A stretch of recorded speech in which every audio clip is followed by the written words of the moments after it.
ഇന്ത്യയുടെ ചരിത്രം ഒരു കഥയുടെ രൂപത്തിൽ അവതരിപ്പിക്കുന്ന ഈ വീഡിയോ സീരീസിൻ്റെ മൂന്നാമത്തെ അധ്യായത്തിലേക്ക് എല്ലാവർക്കും സ്വാഗതം. ആദ്യത്തെ എപ്പിസോഡുകൾ കണ്ടിട്ടില്ലാത്തവർക്ക് അതിൻ്റെ ലിങ്ക് ഞാൻ ഡിസ്ക്രിപ്ഷനിലും ഫസ്റ്റ് കമൻറ്റിലും കൊടുക്കുന്നുണ്ട്, പരിശോധിക്കാം. 1320 ഖിൽജി ഡൈനാസ്റ്റിയുടെ കാലഘട്ടമാണ്. ഖിൽജി ഡൈനാസ്റ്റിയിലെ അവസാനത്തെ ചക്രവർത്തിയായ ഖുസർ ഖാനാണ് ഇപ്പോൾ ഡൽഹി ഭരിച്ചുകൊണ്ടിരിക്കുന്നത്. അദ്ദേഹത്തിൻ്റെ തന്നെ സഭയിലുണ്ടായിരുന്ന ഒരു കൂട്ടം നോബിൾസിൻ്റെ സഹായത്താൽ പഞ്ചാബിലെ ഗവർണറായിരുന്ന ഗാസി മാലിക് ഡൽഹി ആക്രമിച്ചു. ആ ആക്രമണത്തിലാണ് ഖുസർ ഖാൻ കൊല്ലപ്പെടുന്നത്. അതോടുകൂടി ഖിൽജി ഡൈനാസ്റ്റിയുടെ അധപ്പതനമായിരുന്നു. ഖിൽജി ഡൈനാസ്റ്റി ഇല്ലാതെയായി. പകരം പുതിയൊരു ഡൈനാസ്റ്റി ഉണ്ടായി, തുഗ്ലക് ഡൈനാസ്റ്റി, അല്ലെങ്കിൽ തുഗ്ലക് കാലഘട്ടത്തിൻ്റെ തുടക്കം ഇങ്ങനെയായിരുന്നു. ഗാസി മാലിക്കാണ് ആദ്യത്തെ ചക്രവർത്തി. അദ്ദേഹം പേര് തന്നെ മാറ്റി, ഗിയാസുദ്ദീൻ തുഗ്ലക്. അദ്ദേഹത്തെ അധികാരത്തിൽ കൊണ്ടുവരാൻ ശ്രമിച്ച നോബിൾസിനെ അദ്ദേഹം അകമറിഞ്ഞ് സഹായിച്ചു. അവർക്ക് ആവശ്യത്തിലധികം പണം വെച്ചു കൊടുത്തു. അവർക്ക് കൂടുതൽ അധികാരങ്ങൾ നൽകി. അതേസമയം മുമ്പത്തെ ചക്രവർത്തിയായിരുന്ന ഖിസർ ഖാനോടൊപ്പം നിന്നിരുന്ന ആളുകളെ അദ്ദേഹം വകവരുത്തുകയും ചെയ്തു. അധികാരത്തിലേറിയ ഗിയാസുദ്ദീൻ തുഗ്ലക്കിൻ്റെ ആദ്യത്തെ ദൗത്യം സ്റ്റേബിളായിട്ടുള്ള ഒരു ഡൽഹി സുൽത്താനേറ്റിനെ ഉണ്ടാക്കിയെടുക്കുക എന്നതാണ്. കാരണം ഖിൽജിയുടെ അവസാന കാലഘട്ടങ്ങളിലൊക്കെ വളരെ അൺസ്റ്റേബിളായിട്ടുള്ള ഒരു ഭരണ രീതിയായിരുന്നു അവിടെ ഉണ്ടായിരുന്നത്. അതിൽ നിന്നൊക്കെ ഡൽഹിയെ ഉയർത്തിക്കൊണ്ടുവരിക, അതിൽ അദ്ദേഹത്തിന് വിജയിക്കാനും സാധിച്ചു. അടുത്ത ലക്ഷ്യമെന്ന് പറയുന്നത് തൻ്റെ സുൽത്താനേറ്റിനെ വികസിപ്പിക്കുക, കുറേ കൂടെ വലിയൊരു രാജ്യമാക്കി മാറ്റുക എന്നതാണ്. അതിനുവേണ്ടി അദ്ദേഹം ആദ്യമായി ഒരു ദൗത്യം ഏൽപ്പിക്കുന്നത് അദ്ദേഹത്തിൻ്റെ മൂത്ത മകനായ ജുനാ ഖാനാണ്. 1323 തെക്കൻ മേഖലയിലേക്ക് ഒരു ആക്രമണം അഴിച്ചുവിടണം. വാറങ്കലാണ് മേഖല. വാറങ്കൽ ആ കാലഘട്ടത്തിൽ ഭരിച്ചുകൊണ്ടിരിക്കുന്നത് കാകതീയ ഡൈനാസ്റ്റിയാണ്. കാകതീയ ഡൈനാസ്റ്റിക്കെതിരെ ജുനാ ഖാൻ ആക്രമണം അഴിച്ചുവിട്ടു. അതൊരു വലിയ വിജയമായിരുന്നു. കാകതീയെ അല്ലെങ്കിൽ വാറങ്കലിനെ കീഴ്പ്പെടുത്താൻ അദ്ദേഹത്തിന് സാധ്യമായി. അതോടുകൂടി ഡൽഹി സുൽത്താനേറ്റിൻ്റെ ഒരു ഭാഗമായി കാകതീയ മാറി. മാത്രമല്ല, അവിടുന്ന് ധാരാളമായി പണം കൊണ്ടുവരാനും ജുനാ ഖാന് സാധിച്ചു. ഗിയാസുദ്ദീൻ തുഗ്ലക് വെറുമൊരു ചക്രവർത്തി മാത്രമായിരുന്നില്ല, അല്ലെങ്കിൽ വെറുമൊരു നോബിൾ മാത്രമായിരുന്നില്ല. അദ്ദേഹം ഒരു സീസൺഡ് കമാൻഡറായിരുന്നു. ഒരുപാട് യുദ്ധപരിചയമുണ്ടായിരുന്ന ഒരു മുതിർന്ന വ്യക്തി കൂടിയായിരുന്നു. പ്രധാനമായിട്ടും അദ്ദേഹം യുദ്ധത്തിൽ ഏർപ്പെട്ടിരുന്നത് മംഗോൾസുമായിട്ടാണ്. മംഗോൾസ് ഈ കാലഘട്ടങ്ങളിലൊക്കെ ഇന്ത്യയെ അല്ലെങ്കിൽ ഡൽഹിയെ ആക്രമിച്ചിരുന്നത് നോർത്ത് വെസ്റ്റ് മേഖലയിലൂടെയാണ്, അതായത് ഇന്നത്തെ പഞ്ചാബ് മേഖലയിലൂടെയാണ്. ആ പഞ്ചാബ് മേഖലയിലെ തന്നെ ഗവർണറായിരുന്നല്ലോ ഗിയാസുദ്ദീൻ തുഗ്ലക് അല്ലെങ്കിൽ ഗാസി മാലിക്. അതുകൊണ്ട് തന്നെ നിരന്തരമായി അദ്ദേഹം മംഗോൾസിനുമായിട്ടുള്ള യുദ്ധത്തിൽ ഏർപ്പെട്ടുകൊണ്ടേയിരുന്നു. സുൽത്താനായതിനു ശേഷവും മംഗോൾസിനെ വിദഗ്ധമായി തടഞ്ഞു നിർത്താൻ അല്ലെങ്കിൽ ഡിഫെൻഡ് ചെയ്യാൻ അദ്ദേഹത്തെ കൊണ്ട് സാധിച്ചു. കൂടാതെ ഒരുപാട് ഭരണ പരിഷ്കാരങ്ങളും അദ്ദേഹം നടപ്പിലാക്കി. ഡൽഹി എന്ന് പറയുന്ന ആ വലിയ പ്രദേശം വിദഗ്ധമായി തന്നെ സർവേ നടത്തി. ഓരോ പ്രദേശങ്ങളും ആരുടെയൊക്കെ കീഴിലാണെന്ന് മനസ്സിലാക്കി. ആ പ്രദേശത്തിൻ്റെ വലിപ്പം അനുസരിച്ച്, അവിടെ നടക്കുന്ന കൃഷി അനുസരിച്ച്, വിളവെടുപ്പ് അനുസരിച്ച് കൃത്യമായിട്ട് ടാക്സ് ഏർപ്പാടാക്കാനും അദ്ദേഹത്തെ കൊണ്ട് സാധിച്ചു. കർഷകർ ആ കാലഘട്ടത്തിൽ നേരിട്ടിരുന്ന പ്രധാനപ്പെട്ട വെല്ലുവിളി അത് കാലാവസ്ഥാ വ്യതിയാനവുമായി ബന്ധപ്പെട്ടിട്ടുള്ള വെല്ലുവിളി ആയിരുന്നില്ല, മറിച്ച് ഗവൺമെൻറ് ഒഫീഷ്യൽസിൽ നിന്ന് നേരിടേണ്ടി വന്ന വെല്ലുവിളികളാണ്. വളരെയധികം കറപ്ഷൻസ് ആ കാലഘട്ടത്തിൽ ഉണ്ടായിരുന്നു. എന്തിനും ഏതിനുമൊക്കെ കൈക്കൂലി കൊടുക്കേണ്ട ഒരവസ്ഥ. ഈ കാര്യമൊക്കെ ഗിയാസുദ്ദീൻ മാലിക് അല്ലെങ്കിൽ ഗിയാസുദ്ദീൻ തുഗ്ലക് തിരിച്ചറിഞ്ഞു. അദ്ദേഹം വിദഗ്ധമായി തന്നെ അതിൽ ഇടപെടുകയും ചെയ്തു. കൈക്കൂലി വാങ്ങിക്കുന്ന ഉദ്യോഗസ്ഥരെ അതിക്രൂരമായിട്ടാണ് അദ്ദേഹം ശിക്ഷിച്ചത്. തങ്ങൾക്കും ശിക്ഷ അനുഭവിക്കേണ്ടി വരുമല്ലോ എന്നുള്ള ഭയം കാരണം എല്ലാ ഒഫീഷ്യൽസും കറപ്ഷൻ നടത്തുന്നതിൽ നിന്നും പിൻവാങ്ങാൻ തുടങ്ങി. അതോടുകൂടി ഡൽഹി സുൽത്താനേറ്റിൻ്റെ സുവർണ കാലഘട്ടം ആരംഭിക്കുകയാണ്. തകർന്ന് തരിപ്പണമാകാൻ പോയിരുന്ന ഒരു സുൽത്താനേറ്റാണ് അത് വീണ്ടും അതിൻ്റെ പ്രതാപകാലത്തേക്ക് മടങ്ങി വരുന്നു എന്നുള്ള സൂചനകൾ ആദ്യഘട്ടത്തിൽ തന്നെ ലഭ്യമായി. കാര്യമായി കൃഷി ചെയ്യാൻ സാധിക്കാതെ കിടക്കുന്ന ഒരുപാട് തരിശു ഭൂമികളുണ്ടായിരുന്നു. ആ തരിശു ഭൂമികളിലൊക്കെ ജലം എത്തിച്ചു കഴിഞ്ഞാൽ കൃഷി ചെയ്യാൻ സാധിക്കുമെന്ന് ഗിയാസുദ്ദീൻ തുഗ്ലക്കിന് ബോധ്യമുണ്ടായി. അതിനെ തുടർന്നാണ് അദ്ദേഹം അനവധി കനാലുകൾ നിർമ്മിക്കുന്നത്. കനാലുകളുടെ സഹായത്താൽ വളരെയധികം വിദൂരതയിലുള്ള പല ഗ്രാമങ്ങളിലും ജലം എത്തിക്കാൻ സാധിച്ചു. അവിടെയുള്ള വേസ്റ്റ് ലാൻഡുകളൊക്കെ കൃഷിഭൂമിയാക്കി മാറ്റിയെടുക്കാനും സാധിച്ചു. പോസ്റ്റൽ സിസ്റ്റവും അദ്ദേഹം ഈ കാലഘട്ടത്തിൽ ആരംഭിക്കുന്നുണ്ട്. വലിയൊരു പ്രദേശമാണ്. ആ വലിയ പ്രദേശത്തേക്ക് സന്ദേശങ്ങൾ കൃത്യമായിട്ട് എത്തിക്കാൻ കൃത്യമായിട്ടുള്ള ഒരു സിസ്റ്റം അദ്ദേഹം കുതിരകളുടെ അല്ലെങ്കിൽ കുതിരപ്പടകളുടെ സഹായത്താൽ നടപ്പിലാക്കി.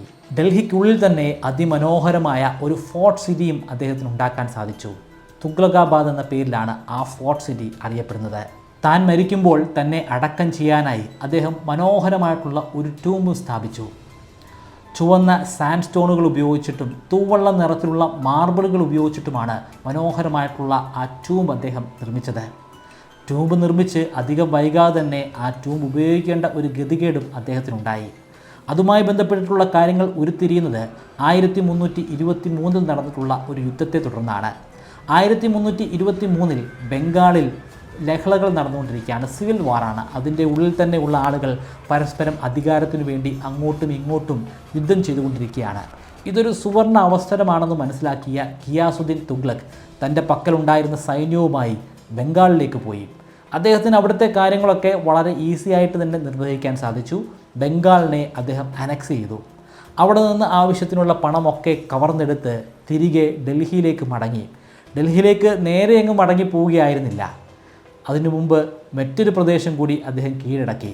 ഇന്നത്തെ ബീഹാറിൻ്റെ ഭാഗമായിട്ടുള്ള തിർഹൂട്ട് എന്ന് പറയുന്ന പ്രദേശമാണ് അദ്ദേഹം കീഴടക്കുന്നത്. കാര്യമായിട്ടുള്ള സൈന്യ വിന്യാസങ്ങളൊന്നും അവിടെ ഇല്ലായിരുന്നതുകൊണ്ട് അദ്ദേഹത്തിന് കാര്യങ്ങളൊക്കെ വളരെ എളുപ്പത്തിൽ ചെയ്യാൻ സാധിച്ചു. മടങ്ങി വരുന്ന തൻ്റെ പിതാവിനെ സ്വീകരിക്കാനായി ജുനാ ഖാൻ മനോഹരമായിട്ടുള്ള ഒരു സ്വീകരണം ആവിഷ്കരിച്ചു. അതിനുവേണ്ടി തടി കൊണ്ട് വലിയൊരു പവലിയൻ തന്നെ അദ്ദേഹം സ്ഥാപിച്ചു. മടങ്ങി വരുന്ന പിതാവ് ആ പവലിയൻ കണ്ട് ആശ്ചര്യപ്പെട്ടുപോയി. തൻ്റെ പ്രിയപ്പെട്ട പുത്രനായ ജുനാ ഖാന് തന്നോട് ഇത്രയധികം സ്നേഹമുണ്ടെന്ന് അദ്ദേഹം അന്നാണ് തിരിച്ചറിഞ്ഞത്. അതേ പവലിൽ തന്നെ ഇരുന്ന് അദ്ദേഹം ഭക്ഷണം കഴിക്കുകയായിരുന്നു. അദ്ദേഹത്തോടൊപ്പം അദ്ദേഹത്തിൻ്റെ ഏറ്റവും പ്രിയപ്പെട്ട പുത്രനായിട്ടുള്ള അത് ജുനാ ഖാനല്ല, മഹമൂദ് ഖാനുമായിട്ട് ഒപ്പം ഇരുന്നാണ് അദ്ദേഹം ഭക്ഷണം കഴിക്കുന്നത്. പക്ഷേ ആ പവലിൻ്റെ ഒരു ഭാഗത്തും ജുനാ ഖാനെ കാണാൻ സാധിക്കുമായിരുന്നില്ല. ജുനാ ഖാനും അവിടെ ഇരുന്ന് ഭക്ഷണം കഴിക്കേണ്ടതല്ലേ? അദ്ദേഹത്തിൻ്റെ പിതാവിനോടൊപ്പം അദ്ദേഹത്തിൻ്റെ സഹോദരനോടൊപ്പം അവിടെ ഇരുന്ന് ഭക്ഷണം കഴിക്കേണ്ട ജുനാ ഖാനെ ആരും അവിടെ കണ്ടില്ല. കുറച്ചധികം നേരം കൂടി കഴിഞ്ഞപ്പോൾ അവിടെ പരേഡ് ആരംഭിക്കാൻ തുടങ്ങി. ആനകളുടെ പരേഡ്. അനവധി ആനകളുണ്ട്. ആ ആനകളുടെ പരേഡിനിടയിൽ, ആ കുലുക്കത്തിനിടയിൽ ആ പവലിൻ പൂർണ്ണമായിട്ടും തകർന്നടിഞ്ഞു. ആ തകർച്ചയുടെ ആഘാതത്തിൽ അവിടെ ഉണ്ടായിരുന്ന ആ പവലിനിലുണ്ടായിരുന്ന അവിടെ നിന്ന് ഭക്ഷണം കഴിച്ചുകൊണ്ടിരുന്ന ഗിയാസുദ്ദീൻ തുഗ്ലക്കും അദ്ദേഹത്തിൻ്റെ പ്രിയപ്പെട്ട പുത്രനായ മഹമൂദ് ഖാനും മരണമടഞ്ഞു. ജുനാ ഖാൻ രക്ഷപ്പെട്ടു. കാരണം അദ്ദേഹം ആ പ്രദേശത്തൊന്നും ഉണ്ടായിരുന്നില്ല.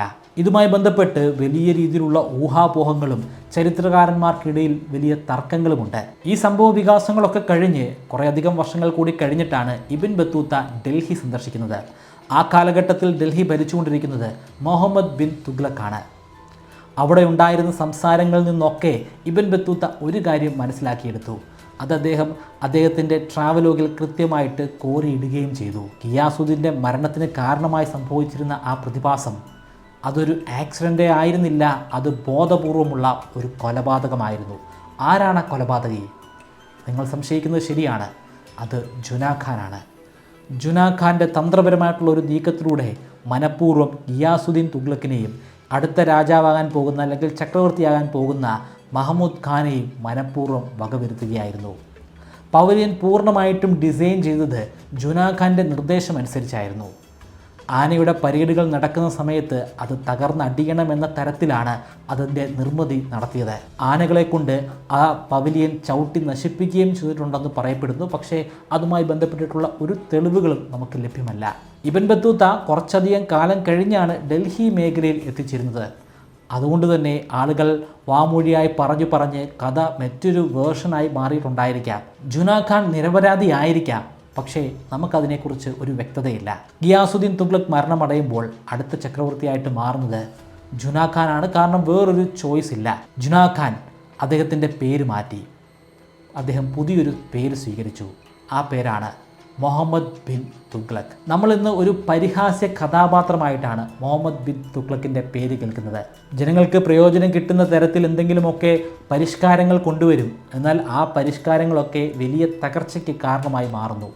അത്തരത്തിലുള്ള സംഭവങ്ങൾ ഉണ്ടാകുമ്പോൾ അപ്പോഴൊക്കെ നമ്മൾ ഓർത്തെടുത്ത് പറയുന്നത് മുഹമ്മദ് ബിൻ തുഗ്ലക്കിൻ്റെ പേരാണ്. തുഗ്ലക് പരിഷ്കാരമെന്നാണ് നമ്മൾ പറയുന്നത്. പക്ഷേ അദ്ദേഹം ഒരു ജോക്കർ മാത്രമായിരുന്നില്ല. ജോക്കറൊന്നും മാത്രം വിശേഷിപ്പിച്ചതുകൊണ്ട് കാര്യമില്ല. കാരണം അതിബുദ്ധിമാനായിട്ടുള്ള ഒരു ഭരണാധികാരിയായിരുന്നു.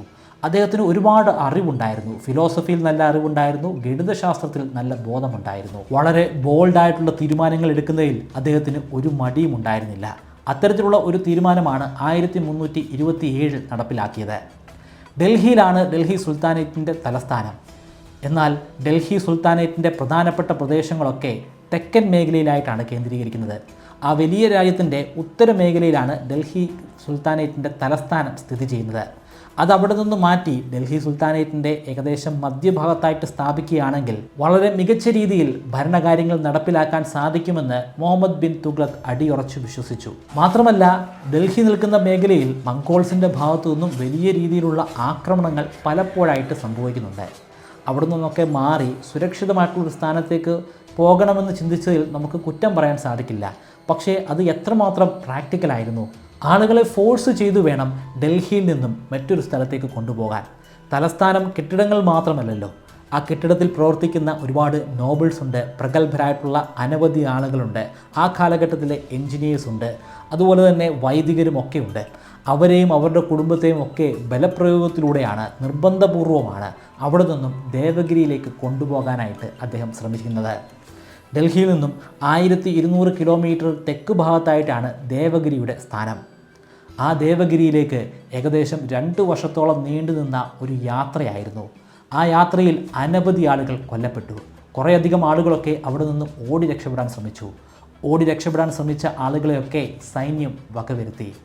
അങ്ങനെ 2 വർഷങ്ങൾ കൊണ്ട് വലിയൊരു ജനസമൂഹം തന്നെ ഡൽഹിയിൽ നിന്നും ദേവഗിരിയിലേക്ക് പറിച്ചു നടപ്പെട്ടു. മാത്രമല്ല, ദേവഗിരിയുടെ പേര് പോലും അദ്ദേഹം ദൗലതാബാദ് എന്ന പേരിൽ മാറ്റി.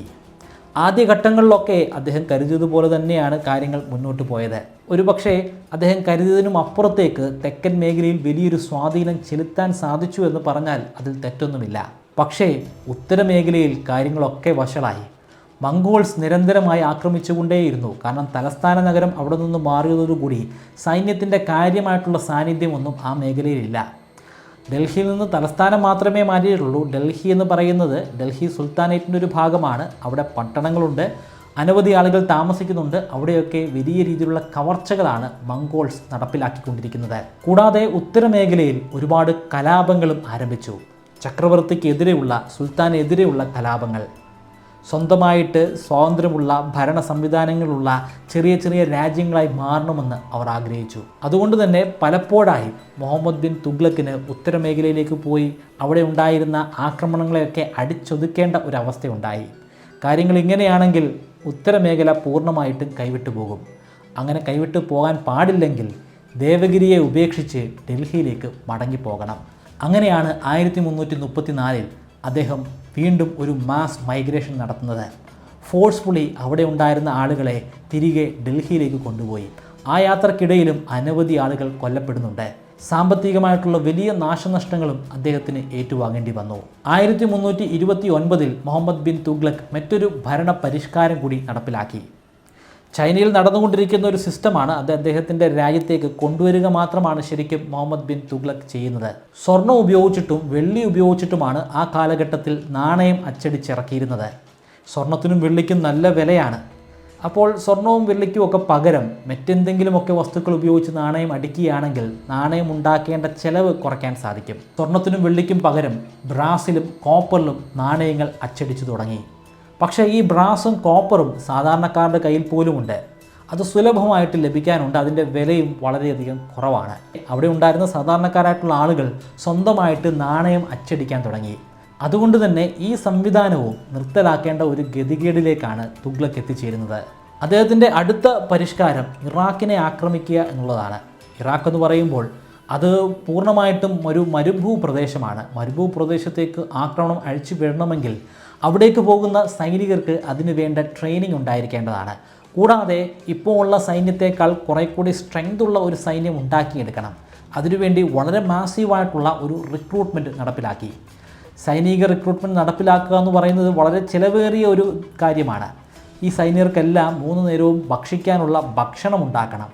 കൂടാതെ അവർക്ക് ഓരോ മാസവും ശമ്പളം നാണയങ്ങളായിട്ട് കൊടുക്കുകയും വേണം. ഇത് വലിയൊരു ചിലവാണ് ഡൽഹി സുൽത്താനേറ്റിന് വരുത്തി വെച്ചത്. പക്ഷേ ഈ പ്ലാൻ വലിയൊരു പരാജയമായി മാറി. യുദ്ധം ശരിക്കും നടക്കുന്നേയില്ല. വലിയ സൈന്യത്തെ റിക്രൂട്ട് ചെയ്ത് പരിശീലനം കൊടുത്തുകൊണ്ടേയിരുന്നു. ഡൽഹി സുൽത്താനേറ്റിൻ്റെ കയ്യിലുണ്ടായിരുന്ന പൈസയെല്ലാം ഇല്ലാതെയാവുകയും ചെയ്തു.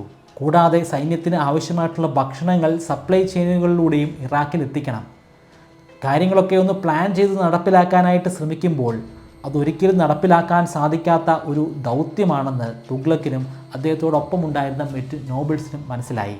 അതോടുകൂടി ഈ ഒരു പദ്ധതി തന്നെ പൂർണ്ണമായിട്ടും വേണ്ടെന്ന് വെച്ചു. ഇതിലൂടെ കനത്ത സാമ്പത്തിക ബാധ്യതയാണ് ഡൽഹി സുൽത്താനേറ്റിനുണ്ടായത്. അവിടെ ഉണ്ടായിരുന്ന കുറേയധികം ആർമി ഉദ്യോഗസ്ഥരെ പിരിച്ചുവിടേണ്ടി വന്നു. പക്ഷേ അവർക്ക് ആവശ്യമായിട്ടുള്ള ശമ്പളവും ഭക്ഷണവും ഒക്കെ അതിനു മുമ്പ് തന്നെ കൊടുക്കേണ്ടി വന്നിരുന്നു. ഖജനാവ് ഏതാണ്ടിപ്പോൾ കാലിയാണ്.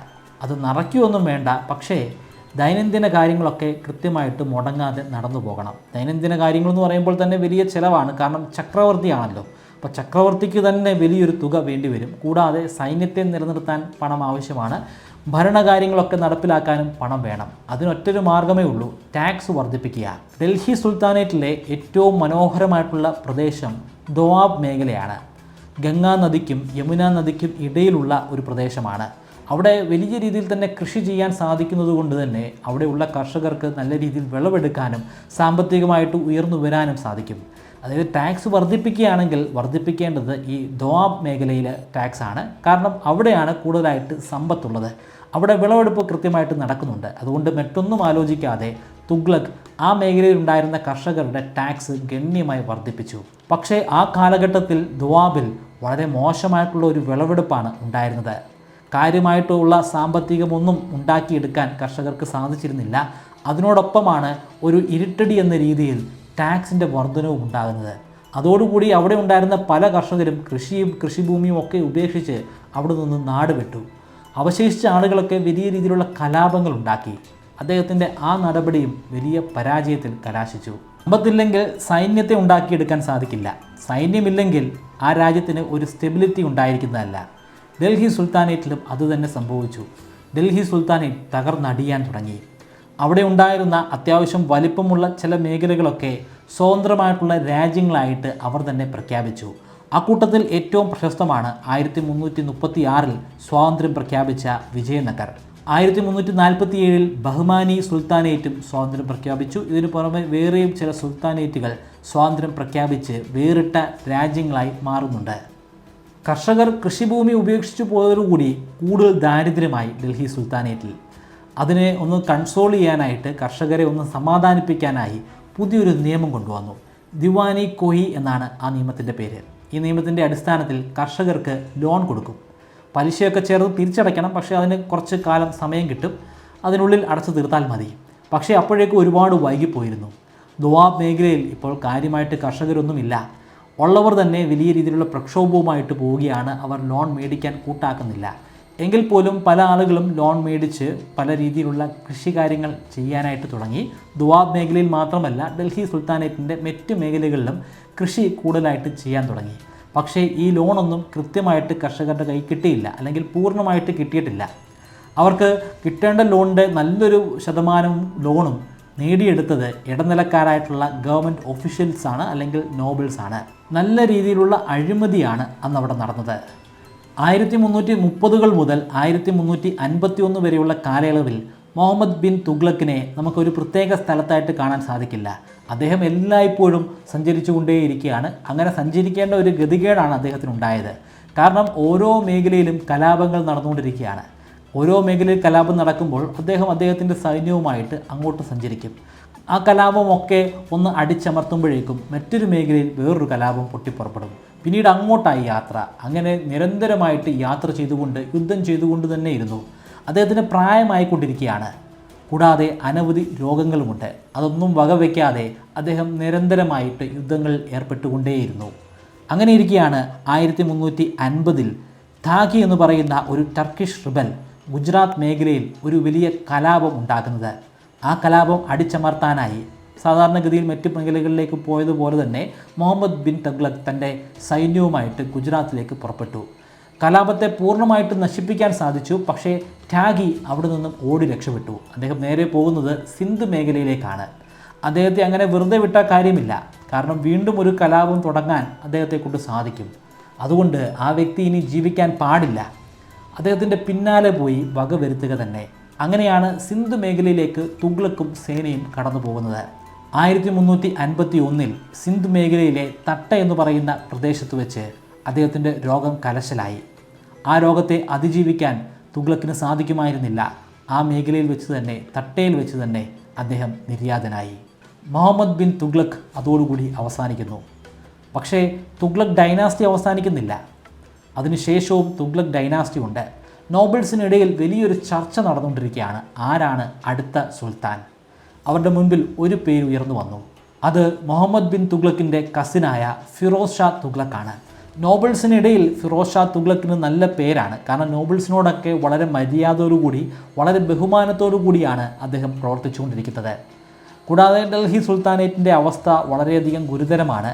ഫിറോസ് ഷാ തുഗ്ലക്കിനെ പോലെ ആളുകളെ ബഹുമാനിക്കാൻ സാധിക്കുന്ന, ആളുകളെ സ്നേഹിക്കാൻ സാധിക്കുന്ന ഒരു വ്യക്തി തന്നെ അധികാരത്തിലേക്ക് വരണം. ഈ കാലഘട്ടങ്ങളിൽ ഭരിച്ചിട്ടുള്ള ചക്രവർത്തിമാരിൽ വെച്ച് കുറേ കൂടെ മനുഷ്യസ്നേഹമുള്ള ഒരു ചക്രവർത്തി അത് ഫിറോസ് ഷാ തുഗ്ലക്കാണ്. ഫിറോസ് ഷാ തുഗ്ലക്ക് അധികാരത്തിലേക്ക് വന്നു. അതോടുകൂടി അദ്ദേഹം പലതരത്തിലുള്ള സാമ്പത്തിക പരിഷ്കാരങ്ങളും വരുത്താൻ തുടങ്ങി. ലോൺ കുറേ പേർക്ക് കൊടുത്തിരുന്നു. പക്ഷേ ആ ലോൺ തിരിച്ചടക്കാൻ ആ പാവപ്പെട്ട കർഷകർക്ക് സാധിച്ചിരുന്നില്ല. അങ്ങനെ തിരിച്ചടയ്ക്കാൻ സാധിക്കാത്ത കർഷകരുടെ ലോണുകൾ എഴുതിത്തള്ളാൻ അദ്ദേഹം തീരുമാനിച്ചു. നോബിൾസിനെയൊക്കെ തന്നോടൊപ്പം ചേർത്ത് നിർത്തുന്നതിൻ്റെ ഭാഗമായി അവരെ കുറച്ചുകൂടി ശക്തിപ്പെടുത്തി. സ്വന്തം രാജ്യത്തെ അനവധി ചെറിയ ചെറിയ പ്രദേശങ്ങളായി അദ്ദേഹം വെട്ടിമുറിച്ചു. ഓരോ പ്രദേശങ്ങൾക്കും ഇക്ത എന്ന പേര് കൊടുത്തു.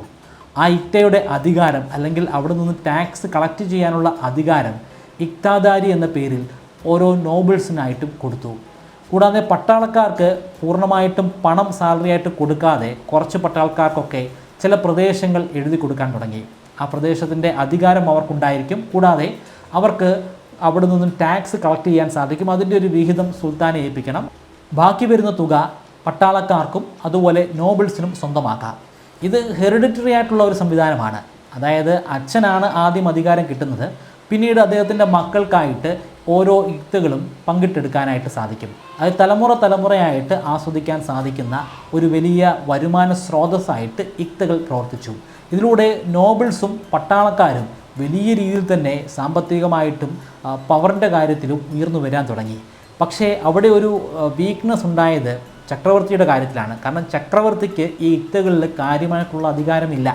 കൂടാതെ അവിടെ നിന്നൊക്കെ പിരിച്ചെടുക്കുന്ന സമ്പത്തിലും വലിയ അധികാരമില്ല. അതിൻ്റെ ഒരു ചെറിയ ശതമാനം മാത്രമാണ് ഫിറോസ് ഷാ തുഗ്ലക്കിനും ലഭിക്കുന്നത്. ഫിറോസ് ഷാ തുഗ്ലക്കിൻ്റെ കയ്യിലേക്ക് ഡൽഹി കിട്ടുമ്പോൾ അത് വളരെ ചെറിയ ഒരു പ്രദേശം മാത്രമായിരുന്നു. മുൻപ് വലിയ രാജ്യമായിരുന്നു. എന്നാൽ ഇപ്പോൾ അത് ശുഷ്കിച്ചു പോയിരിക്കുന്നു. ഒപ്പമുണ്ടായിരുന്ന പല പ്രദേശങ്ങളും സ്വതന്ത്ര രാജ്യങ്ങളായിട്ട് മാറി. ആ രാജ്യങ്ങളെയൊക്കെ ആക്രമിച്ച് കീഴ്പ്പെടുത്താനുള്ള ചിന്തയൊന്നും ഫിറോസ് ഷാ തുഗ്ലക്കിന് ആദ്യഘട്ടത്തിലില്ല. കാരണം അതിനാവശ്യമായിട്ടുള്ള ഒരു സമ്പത്തോ സൈന്യമോ ഒന്നും അദ്ദേഹത്തിൻ്റെ പക്കലില്ല. അവരെയൊക്കെ കീഴടക്കുന്നതിന് മുമ്പായി ഡൽഹി ഒന്ന് ശക്തിപ്പെടുത്താനായിട്ട് അദ്ദേഹം തീരുമാനിച്ചു. കൂടുതലായിട്ട് സൈന്യത്തെ റിക്രൂട്ട് ചെയ്തു. ആ ചെറിയ മേഖല പ്രൊട്ടക്റ്റ് ചെയ്യാൻ തുടങ്ങി. കൂടാതെ പല പല ഘട്ടങ്ങളിലായിട്ട് സിന്ധു മേഖലകളിലും അതുപോലെ ബംഗാൾ മേഖലകളിലും ചെറിയ ആക്രമണങ്ങൾ നടത്താൻ അദ്ദേഹം ശ്രമിക്കുന്നുണ്ട്. എന്നാൽ അതൊന്നും ഒരു വിജയമായിരുന്നില്ല. ഒരു വലിയ പരാജയമാണെന്നും നമുക്ക് പറയാൻ സാധിക്കില്ല. ചെറിയ ചെറിയ ശ്രമങ്ങൾ നടന്നു എന്ന് മാത്രം പറയാം. കാലാകാലങ്ങളായി ഉയർത്തിക്കൊണ്ടുവന്നിരുന്ന ടാക്സിനെതിരെ, ടാക്സ് സ്ലാബുകൾക്കെതിരെ കർഷകർ വലിയ പ്രക്ഷോഭങ്ങൾ നടത്തി. ആക്രമണങ്ങൾ അഴിച്ചുവിട്ടു. സൈനികരുമായിട്ട് അവർ ഏറ്റുമുട്ടി. അതിനെ തുടർന്ന് ഫിറോസ് ഷാ തുഗ്ലക്കാണ് ടാക്സ് കുറയ്ക്കുന്നത്. കൂടാതെ അദ്ദേഹം അനവധി പട്ടണങ്ങൾ പുതുതായി സ്ഥാപിച്ചിട്ടുണ്ട്. ഡൽഹിയിൽ തന്നെയുള്ള ഫിറോസാബാദ്, ഫത്തിഹാബാദ്, ജൗൻപൂർ, ഹിസാറൊക്കെ അത്തരത്തിലുള്ള പട്ടണങ്ങളാണ്. സൗജന്യമായി ചികിത്സ നടപ്പിലാക്കുന്നതിൻ്റെ ഭാഗമായി ദാറുൽ ഷിഫ എന്ന സംവിധാനം നടപ്പിലാക്കി. അടിമ വ്യവസ്ഥ വലിയ രീതിയിൽ പ്രൊമോട്ട് ചെയ്തിട്ടുള്ള ഒരു സുൽത്താനായിരുന്നു ഫിറോസ് ഷാ തുഗ്ലക്ക്. അദ്ദേഹം അടിമ വ്യവസ്ഥ പ്രൊമോട്ട് ചെയ്തു എന്ന് മാത്രമല്ല, അവരുടെ അടിസ്ഥാനപരമായിട്ടുള്ള അവകാശങ്ങൾ സംരക്ഷിക്കാൻ വേണ്ടി ദിവാൻ ഇ ബുണ്ടഗൻ എന്ന പേരിൽ ഒരു സംവിധാനവും ആരംഭിച്ചു. മനുഷ്യത്വരഹിതമായിട്ടുള്ള ശിക്ഷാ നടപടികളായിരുന്നു ആ കാലഘട്ടത്തിലൊക്കെ ഉണ്ടായിരുന്നത്. അതിൽ അദ്ദേഹത്തിന് വലിയ വിരോധവും ഉണ്ടായിരുന്നു. അതിനെ തുടർന്ന് അത്തരത്തിലുള്ള ശിക്ഷാ നടപടി ഒരു പരിധിവരെ ഒഴിവാക്കി. വളരെ പാവപ്പെട്ടവരായിട്ടുള്ള, നിർധനരായിട്ടുള്ള ആളുകളെ സംരക്ഷിക്കാൻ വേണ്ടി ദിവാനി ഖൈറാത്ത് ആരംഭിച്ചു. കൂടാതെ എംപ്ലോയ്മെൻറ്റ് ബ്യൂറോയും തുടങ്ങി. അതിലൂടെ അനവധി ആളുകൾക്ക് ജോലി സ്വന്തമാക്കാൻ സാധിച്ചു. ദക്ഷിണേന്ത്യയെ അദ്ദേഹം ഒരു കാലഘട്ടത്തിലും ആക്രമിച്ചിട്ടില്ല. പക്ഷേ ഒറീസയിലും സിന്ധിലും അനവധി യുദ്ധങ്ങൾ നടത്തിയിട്ടുണ്ട്. അതിൻ്റെ ഭാഗമായി കുറേയധികം പ്രദേശങ്ങൾ കീഴ്പ്പെടുത്താനും അദ്ദേഹത്തെ കൊണ്ട് സാധിച്ചു. പണ്ടത്തെ അത്രയും പ്രതാപത്തിലേക്ക് മടങ്ങി വന്നില്ലെങ്കിൽ പോലും വളരെ ചെറിയൊരു മേഖലയായി ചുരുങ്ങിപ്പോയ ഡൽഹിയെ കുറച്ചുകൂടെ വലിപ്പമുള്ള ഒരു സുൽത്താനേറ്റാക്കി മാറ്റാൻ അദ്ദേഹത്തെ കൊണ്ട് സാധിച്ചു. ഫിറോസ് ഷായ്ക്ക് ഇസ്ലാം മതത്തിനോട്, ഇസ്ലാമിക നിയമങ്ങളോട് ഒരു പ്രത്യേക താല്പര്യമുണ്ടായിരുന്നു. അദ്ദേഹം ഒരു ഇസ്ലാം മത വിശ്വാസിയാണല്ലോ, അപ്പോൾ സ്വാഭാവികമായിട്ടും ഉണ്ടാകും. എന്നാൽ മറ്റൊരു സുൽത്താൻമാരും ചെയ്തിട്ടില്ലാത്ത തരത്തിൽ ഇസ്ലാമിക നിയമം ബലപ്രയോഗത്തിലൂടെ അടിച്ചേൽപ്പിക്കാനും അദ്ദേഹം ശ്രമിച്ചിട്ടുണ്ട്. അതിനെതിരെ ഹിന്ദുക്കളായിട്ടുള്ള പല ആളുകളും പ്രക്ഷോഭങ്ങളൊക്കെ ആയിട്ട് മുന്നോട്ട് വന്നിട്ടുണ്ടെങ്കിൽ പോലും അദ്ദേഹം അതൊക്കെ അടിച്ചമർത്തുകയായിരുന്നു. ബ്രാഹ്മിൻസ് ആയിട്ടുള്ള ആളുകളിൽ നിന്ന് പ്രത്യേകമായിട്ട് ടാക്സ് കളക്ട് ചെയ്യാൻ അദ്ദേഹം ജസിയ ഏർപ്പാടാക്കി. അദ്ദേഹത്തിൻ്റെ കാലഘട്ടത്തിൽ അനവധി ഹൈന്ദവ ക്ഷേത്രങ്ങൾ കൊള്ളയടിച്ചിട്ടുണ്ട്. അതിനെ എതിർത്തിട്ടുള്ള ഹിന്ദുക്കളെ അദ്ദേഹം നശിപ്പിച്ചിട്ടുമുണ്ട്. ഇങ്ങനെയൊക്കെ ആണെങ്കിൽ പോലും സുൽത്താൻമാരുടെ കൂട്ടത്തിൽ ഏറ്റവും മനുഷ്യത്വമുള്ള ഒരു സുൽത്താനായിട്ട് എപ്പോഴും നമുക്ക് ഫിറോസ് ഷായെ ഉയർത്തി കാണിക്കാം. സുൽത്താൻമാരുടെ കൂട്ടത്തിൽ മാത്രമല്ല, ചക്രവർത്തിമാരുടെ കൂട്ടത്തിൽ പോലും അദ്ദേഹം മികച്ച മനുഷ്യത്വമുള്ള ഒരുപാട് ഭരണ പരിഷ്കാരങ്ങൾ വരുത്തിയിട്ടുള്ള കെൽപ്പുള്ള ഒരു ചക്രവർത്തിയായിരുന്നു. അദ്ദേഹം വളരെയധികം പ്രായം ചെന്ന് 79ാമത്തെ വയസ്സിലാണ് മരണമടയുന്നത്. വർഷം 1388. എന്നാൽ അദ്ദേഹത്തിൻ്റെ കാലഘട്ടം അവസാനിച്ചതോടുകൂടി ഡൽഹി സുൽത്താനേറ്റിൽ വലിയ രീതിയിലുള്ള കോലാഹലങ്ങളാണ് അരങ്ങേറുന്നത്. അതിൻ്റെ പ്രധാനപ്പെട്ട കാരണം അദ്ദേഹത്തിൻ്റെ ഭരണത്തിൻ്റെ ആദ്യ കാലഘട്ടങ്ങളിൽ നടത്തിയിട്ടുള്ള ചില ഭരണ പരിഷ്കാരങ്ങളായിരുന്നു. രാജ്യം പല പല തുണ്ടുകളാക്കി പല നോബിൾസിനും അതുപോലെ പട്ടാളക്കാർക്കും ഒക്കെ വിധിച്ചു കൊടുത്തിരുന്നല്ലോ. അവരൊക്കെ കുറേ കൂടി ധനികരായി, കുറേ കൂടി സ്ട്രോങ് ആയിട്ട് മാറി. അതേസമയം ചക്രവർത്തിയും കൊട്ടാരവും ഒക്കെ സാമ്പത്തികമായിട്ട് ഒന്ന് ക്ഷയിക്കുകയുമുണ്ടായി. അദ്ദേഹത്തിൻ്റെ മരണശേഷം വലിയ രീതിയിലുള്ള ആക്രമണങ്ങളാണ് അദ്ദേഹത്തിൻ്റെ മക്കളും കൊച്ചുമക്കളും ഒക്കെ നടത്തിയത്. എല്ലാവർക്കും വേണ്ടത് ഭരണമാണ്. നിരന്തരമായിട്ടുള്ള ആക്രമണങ്ങളിലൂടെ ഡൽഹി സുൽത്താനേറ്റ് കുറേ കൂടി ദുർബലമായിട്ടുള്ള ഒരു സുൽത്താനേറ്റായിട്ട് മാറി. ആർക്കും എപ്പോൾ വേണമെങ്കിലും ആക്രമിച്ച് കീഴടക്കാൻ സാധിക്കുന്ന ഒരു അവസ്ഥ. അനവധി യുദ്ധങ്ങൾക്ക് ശേഷം അല്ലെങ്കിൽ സിവിൽ വാറുകൾക്ക് ശേഷം ഒടുവിൽ അദ്ദേഹത്തിൻ്റെ കൊച്ചുമകനായിട്ടുണ്ടായിരുന്ന ഗിയാസുദ്ദീൻ തുഗ്ലക് രണ്ടാമൻ സുൽത്താനായിട്ട് മാറി. പക്ഷേ അദ്ദേഹത്തിന് അധികം ആയുസ്സുണ്ടായിരുന്നില്ല. വെറും 1 വർഷം കൂടി കഴിഞ്ഞപ്പോൾ അദ്ദേഹവും കൊല ചെയ്യപ്പെട്ടു. പിന്നീട് അബൂബക്കർ ഷാ അടുത്ത സുൽത്താനായി മാറി. അബൂബക്കർ ഷായ്ക്കും അധികം ആയുസ്സുണ്ടായിരുന്നില്ല. 1390 അദ്ദേഹവും കൊല ചെയ്യപ്പെട്ടു. ആ വർഷം തന്നെ നസറുദ്ദീൻ മുഹമ്മദ് ഷാ മൂന്നാമൻ സുൽത്താനായിട്ട് അധികാരത്തിലേറി. തൻ്റെ രാജ്യത്തെ സ്റ്റെബിലിറ്റിയിലേക്ക് കൊണ്ടുവരാനായിട്ട് അദ്ദേഹം കിണഞ്ഞ് പരിശ്രമിച്ചുകൊണ്ട് തന്നെ ഇരുന്നു. പക്ഷേ കാര്യങ്ങൾ അത്രയൊന്നും ഈസി ആയിരുന്നില്ല. ഒരിടത്തെ പ്രക്ഷോഭം കഴിയുമ്പോൾ മറ്റൊരിടത്ത് പുതിയ പ്രക്ഷോഭം ആരംഭിക്കും. അങ്ങനെ എല്ലായ്പ്പോഴും സിവിൽ വാറുകൾ കൊണ്ട് തന്നെ നിറഞ്ഞിട്ടുള്ള ഒരു മേഖലയായി ഡൽഹി സുൽത്താനേറ്റ് മാറി. ഇതൊക്കെ കണ്ടുകൊണ്ടിരിക്കുകയാണ് തിമൂർ. ഇതൊരു സുവർണ അവസരമാണെന്ന് അദ്ദേഹത്തിന് ബോധ്യം വന്നു. അങ്ങനെ 1398 ഡൽഹി സുൽത്താനേറ്റിനെ അദ്ദേഹം ആക്രമിച്ച് അവിടെ ഭരിക്കാനുള്ള ആഗ്രഹമൊന്നും അദ്ദേഹത്തിന് ഉണ്ടായിരുന്നില്ല. ആക്രമിക്കുക, കൊള്ളയടിക്കുക, സ്വന്തം രാജ്യത്തേക്ക് മടങ്ങിപ്പോവുക, ഇതായിരുന്നു തിമൂറിൻ്റെ അജണ്ട. അത് ഭംഗിയായി തന്നെ അദ്ദേഹം നടപ്പിലാക്കി.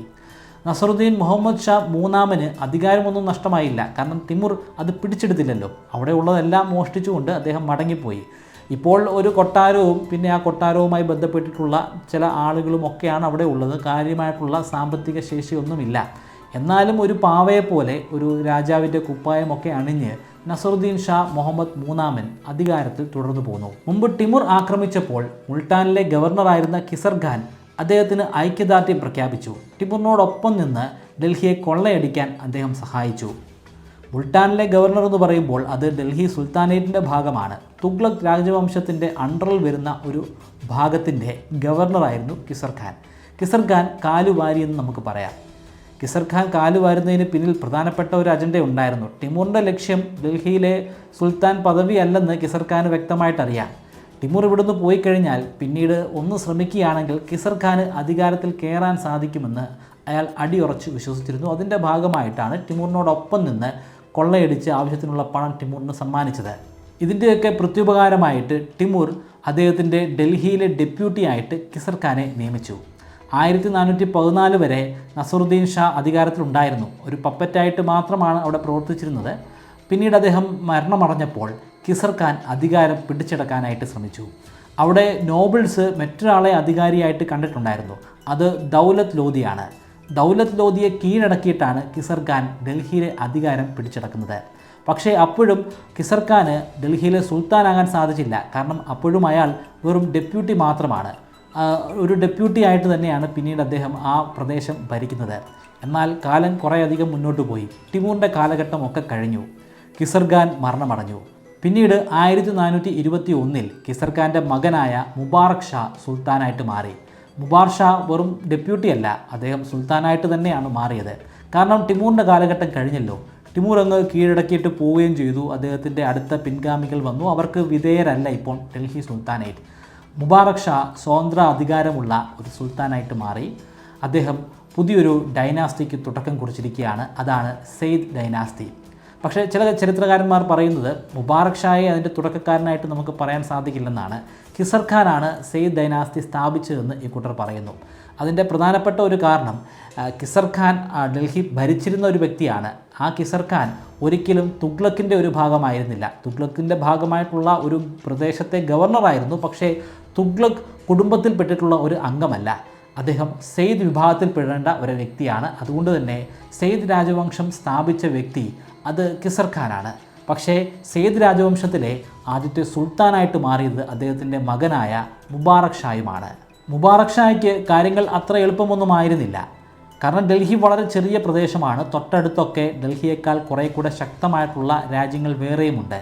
മാൽവയും ജൗൻപൂറുമൊക്കെ അത്തരത്തിലുള്ള രാജ്യങ്ങളാണ്.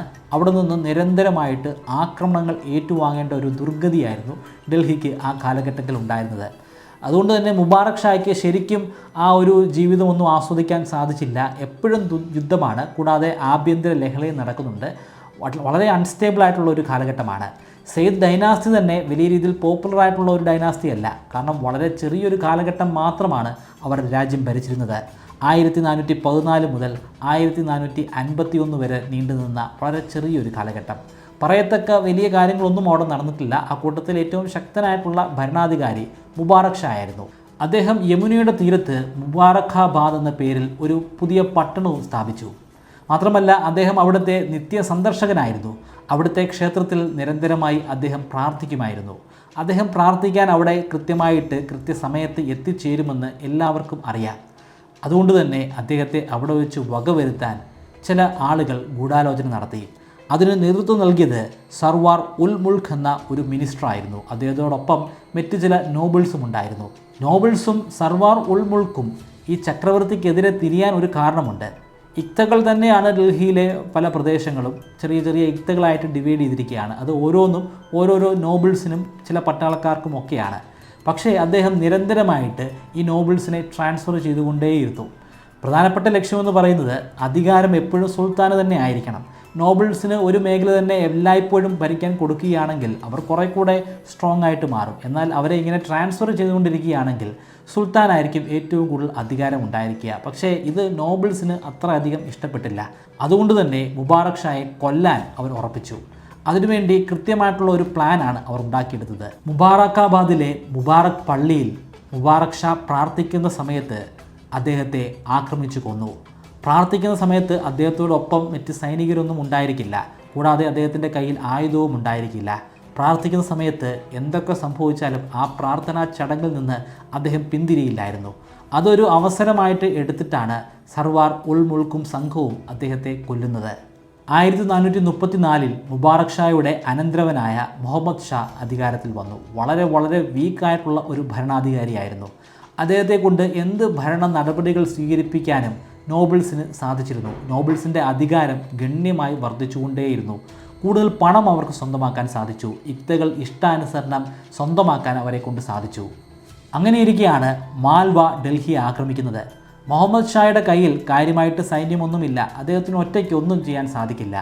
എന്നാൽ ശക്തനായിട്ടുള്ള ഒരു ഗവർണർ അദ്ദേഹത്തിൻ്റെ ഡൈനാസ്റ്റിയുടെ അണ്ടറിൽ തന്നെ ഉണ്ട്. അദ്ദേഹത്തിൻ്റെ സഹായം ആവശ്യപ്പെട്ടു. സർഹിന്ദ് എന്ന് പറയുന്ന മേഖലയിലെ അഫ്ഗാൻ ഗവർണറായിട്ടുള്ള ബഹലൂൽ ലോധിയോടാണ് അദ്ദേഹം സഹായം ആവശ്യപ്പെടുന്നത്. സർഹിന്ദ് എന്ന് പറയുന്നത് ഇന്നത്തെ പഞ്ചാബ് മേഖലയിൽ സ്ഥിതി ചെയ്യുന്ന പ്രദേശമാണ്. ബഹലൂൽ ലോധി അദ്ദേഹത്തിൻ്റെ പക്കലുണ്ടായിരുന്ന സൈന്യത്തെ ഉപയോഗിച്ച് മാൽവയെ തടഞ്ഞു നിർത്താൻ ഡിഫെൻഡ് ചെയ്യാൻ സാധിച്ചു. യുദ്ധത്തിൽ ഡൽഹിക്ക് വിജയിക്കാൻ കഴിഞ്ഞു. അതിനെ തുടർന്ന് മുഹമ്മദ് ഷാ ബഹലൂൽ ലോധിക്ക് ഖാനി ഖാൻ എന്ന് പറയുന്ന ഒരു സ്ഥാനം കൊടുത്തു. ചീഫ് ഓഫ് ദ നോബിൾസ് ആണ്. നോബിൾസിൽ തന്നെ ഏറ്റവും തലവനായിട്ടുള്ള വ്യക്തി. ഇത് ബഹലൂൽ ലോധിയുടെ പവർ വർദ്ധിപ്പിച്ചു. അദ്ദേഹം കുറേ കൂടെ ശക്തനായിട്ടുള്ളൊരു വ്യക്തിയായി മാറി. നോബിൾസിനൊക്കെ അദ്ദേഹത്തോടൊരു വിധേയത്വം ഉണ്ടായി. ബഹലൂൽ ലോധിക്ക് ആ സ്ഥാനപ്പേര് കൊണ്ട് മാത്രം തൃപ്തിപ്പെടാൻ സാധിക്കുമായിരുന്നില്ല. അദ്ദേഹത്തിൻ്റെ കണ്ണ് ഡൽഹിയുടെ സുൽത്താൻ എന്ന പദവിയായിരുന്നു. അതുകൊണ്ട് 1443 അദ്ദേഹം ഡൽഹിയെ ആക്രമിച്ചു. പക്ഷേ ഡൽഹിയെ കീഴ്പ്പെടുത്താൻ അദ്ദേഹത്തിനെ കൊണ്ട് സാധിച്ചിരുന്നില്ല. 2 വർഷം കൂടി കഴിഞ്ഞപ്പോൾ 1445 മുഹമ്മദ് ഷാ മരണമടഞ്ഞു. അതിനുശേഷം അധികാരത്തിൽ വരുന്നത് മുഹമ്മദ് ഷായുടെ മകനായ അലാവുദ്ദീൻ അലം ഷായാണ്.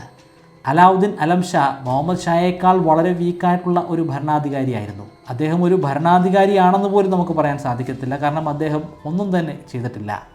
എപ്പോൾ വേണമെങ്കിലും ബഹ്ലൂൽ ലോധിയുടെ ഭാഗത്തു നിന്നും ഒരു ആക്രമണം ഉണ്ടാകുമെന്ന് എല്ലാവർക്കും അറിയാമായിരുന്നു. കാരണം 2 വർഷം മുമ്പ് അദ്ദേഹം ഒന്ന് ആക്രമിച്ചതാണ്. അദ്ദേഹത്തിൻ്റെ സൈന്യം നല്ല ശക്തമായിട്ടുള്ളൊരു സൈന്യമാണ്. അതുകൊണ്ട് എപ്പോൾ വേണമെങ്കിലും ഒരു ആക്രമണം ഉണ്ടാകാം. ആക്രമണത്തിലൂടെ സുൽത്താനെ കൊല്ലാനും ബഹ്ലൂൽ ലോധി മടിക്കില്ല. ഇത് കൃത്യമായിട്ട് അറിയാമായിരുന്ന അലാവുദ്ദീൻ ആലം ഷാ നാടുവിട്ടു. അദ്ദേഹം ഉത്തർപ്രദേശിലെ ബലൗൽ എന്ന മേഖലയിലേക്കാണ് പോകുന്നത്. നിലവിൽ ഡൽഹിയിൽ ഒരു സുൽത്താനേ ഇല്ല. ഭരണം ഒരു രീതിയിലും മുന്നോട്ട് പോകാത്ത ഒരു അവസ്ഥ ഉണ്ടായതിനെ തുടർന്ന് നോബിൾസ് നേരെ ബഹ്ലൂൽ ലോധിയുടെ അടുത്തേക്ക് പോയി. ബഹ്ലൂൽ ലോധിയുടെ കാര്യം പറഞ്ഞു. സുൽത്താൻ ഇവിടെ ഇല്ല, സുൽത്താൻ നാട് വിട്ടു. ഇപ്പോൾ ഡൽഹിയെ ഭരിക്കാൻ, ഡൽഹിയുടെ സുൽത്താൻ്റെ കുപ്പായം അണിയാനായിട്ട് ഒരു വ്യക്തിയുമില്ല. ഞങ്ങളെ സംബന്ധിച്ചിടത്തോളം അതിന് ഏറ്റവും അനുയോജ്യനായിട്ടുള്ള വ്യക്തി ബഹ്ലൂൽ ലോധിയാണ്. ബഹ്ലൂൽ ലോധി ഇത് കേൾക്കാൻ വേണ്ടി കാത്തിരിക്കുകയായിരുന്നു. അദ്ദേഹം മറ്റൊന്നും ചിന്തിച്ചില്ല, നേരെ ഡൽഹിയിലേക്ക് പുറപ്പെട്ടു. ഡൽഹിയിലെ സുൽത്താനായി സ്വയം അവരോധിതനായി. 1451 ഏപ്രിൽ മാസം 19-ാം തീയതി ബഹ്ലൂൽ ഷാ അധികാരത്തിലേറി. ബഹ്ലൂൽ ഷാ അദ്ദേഹത്തിൻ്റെ പേരും അല്പം ഒന്ന് മാറ്റി, ബഹ്ലൂൽ ഷാ ഗസി. അങ്ങനെയാണ് ലോധി ഡൈനാസ്റ്റി ആരംഭിക്കുന്നത്. ലോധി ഡൈനാസ്റ്റിയുടെ ചരിത്രം, പിന്നീടുള്ള മുഗൾ സാമ്രാജ്യത്തിലേക്കുള്ള വഴിത്തിരിവ് ഒക്കെ നമുക്ക് വളരെ വിശദമായി പരിശോധിക്കാം അടുത്ത എപ്പിസോഡിലൂടെ. നിങ്ങൾക്ക് ഞാനൊരു 25 മെമ്മറി ട്രിക്കുകൾ പറഞ്ഞു തരാം. ഈ മെമ്മറി ട്രിക്കുകൾ ഉപയോഗിച്ച് എത്ര കടുകട്ടിയായിട്ടുള്ള വിഷയങ്ങളും വളരെ ഈസി ആയിട്ട് പഠിക്കാനും അത് ദീർഘനാളത്തേക്ക് നിങ്ങളുടെ ഓർമ്മശക്തിയിൽ സൂക്ഷിക്കാനും സാധിക്കുന്നതാണ്. ഈ 25 മെമ്മറി ട്രിക്കുകൾ ഒരു കോഴ്സിൻ്റെ രൂപത്തിൽ ബ്രൈറ്റ് കേരളൈറ്റിൻ്റെ വെബ്സൈറ്റിലും അതുപോലെ ആൻഡ്രോയിഡ് ആപ്ലിക്കേഷനിലും ഇപ്പോൾ ലഭ്യമാണ്. 3000 രൂപയാണ് ഈ കോഴ്സിൻ്റെ ഫീ. എന്നാൽ നിങ്ങൾ ഇപ്പോൾ രജിസ്റ്റർ ചെയ്യുകയാണെങ്കിൽ 20% ഡിസ്കൗണ്ട് ലഭിക്കുന്നതാണ്. അതിനുവേണ്ടി സ്ക്രീനിൽ കാണുന്നത് പോലെ മെമ്മറി 20 എന്ന പ്രോമോ കോഡ് ഉപയോഗിക്കുക. ഡിസ്ക്രിപ്ഷനിലും ഫസ്റ്റ് കമൻറ്റിലും ഞാൻ ലിങ്ക് കൊടുക്കുന്നുണ്ട്. താല്പര്യമുള്ളവർ ഇപ്പോൾ തന്നെ രജിസ്റ്റർ ചെയ്യുക.